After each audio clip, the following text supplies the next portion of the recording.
İslam dini birlik ve beraberlik dinidir. Lakin zaman keçdikcə fərqli düşüncələr meydana çıxmış və İslamda məzhəblər formalaşmışdır. İslamda əsas iki böyük məzhəb var, Sünni və Şiə. Sünni məzhəbi, İslam dünyasının əksəriyyətini təşkil edir və 4 fiqh məktəbinə bölünür. Hənəfi, Maliki, Şafii və Həmbəli.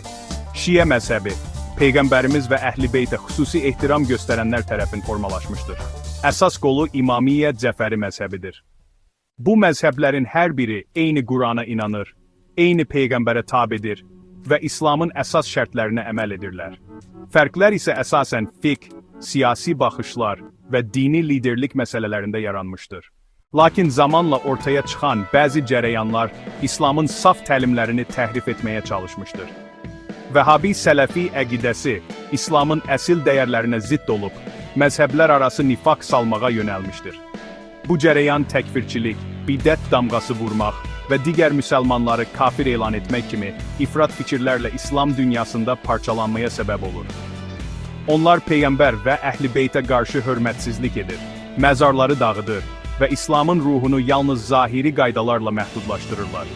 Halbuki İslam həm zahiri, həm də batini dəyərləri özündə birləşdirən mükəmməl bir dindir. Bu gün İslam dünyasında məzhəblər arası birlik və dialoq önəmlidir. Çünki İslam bizə birliyi, sülhü və qarşılıqlı hörməti tövsiyə edir.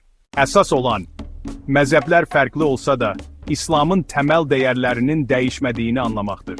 Bir-birimizə sevgi və hörmətlə yanaşaq.